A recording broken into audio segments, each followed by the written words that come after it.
ध्यानमूलं गुरुर्मूर्ति पूजामूलं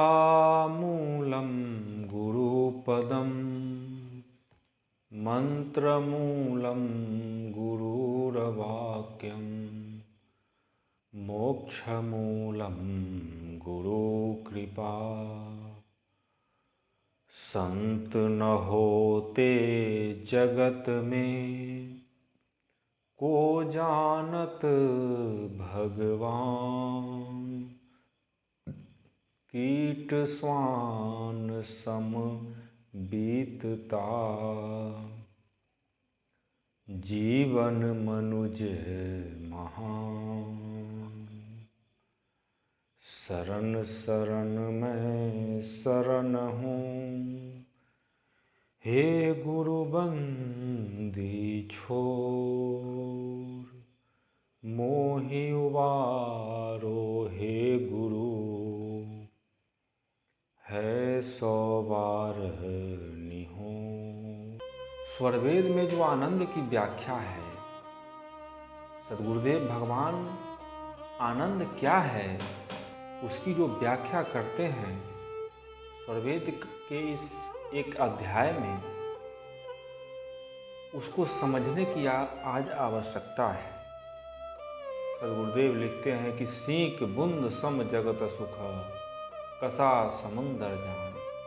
परमानंद को किमी कहूँ सख्य वचन नहीं मान। मैं जब उस अध्याय को पढ़ रहा था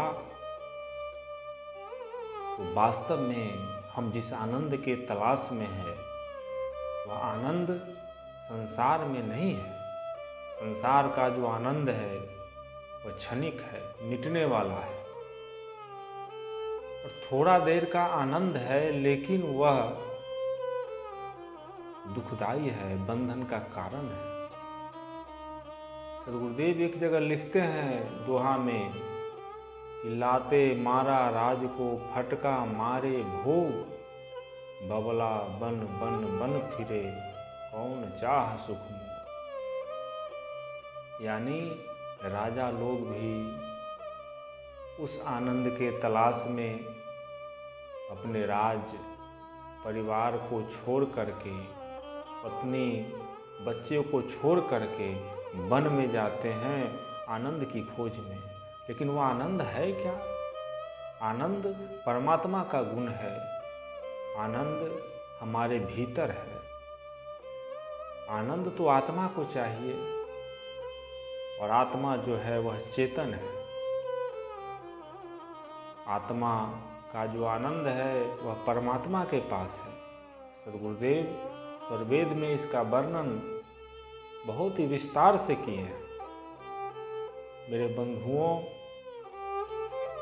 आनंद हम संसार में खोज रहे हैं, लेकिन वह आनंद संसार में नहीं है।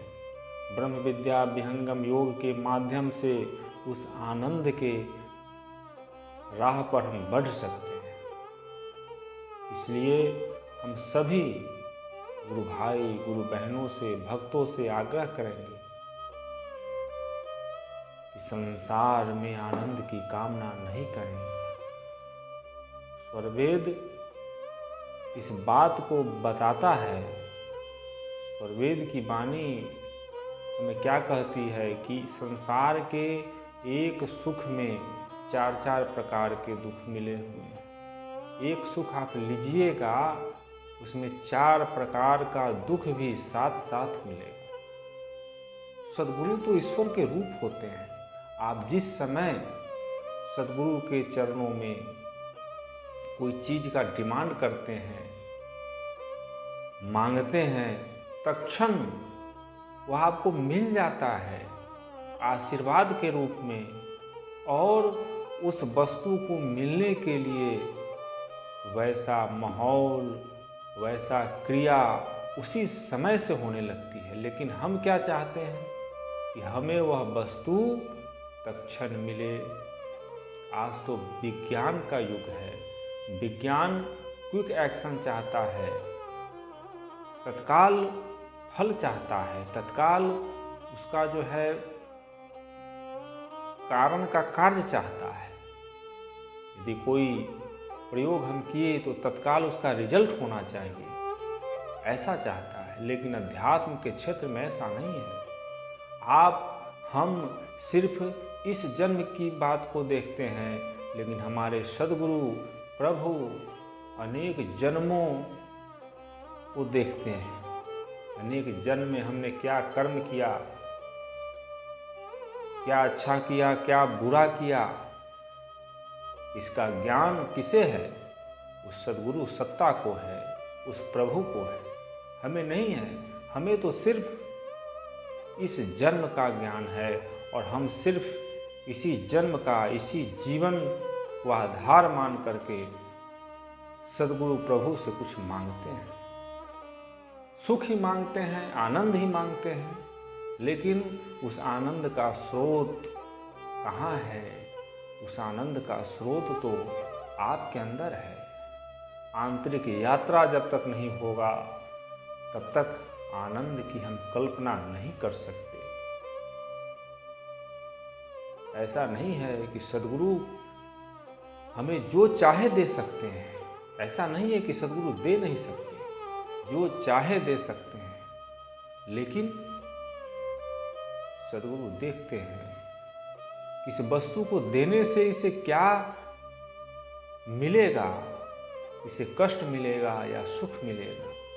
फिर कष्ट मिलेगा, फिर आप दौड़े दौड़े सद्गुरु के चरण में जाएंगे। तो सद्गुरु चाहते हैं कि वास्तविक जो आनंद है, उस आनंद को हम अपने भक्त शिष्यों को दे दें। और उसी आनंद की कामना हम सबको करनी चाहिए। आनंद क्या है? स्वरवेद के पंचम मंडल के चतुर्थ अध्याय में आप पढ़ सकते हैं, उसका अध्ययन कर सकते हैं, उसके भावार्थ को पढ़ सकते हैं। इसलिए हे मेरे भाई बहन,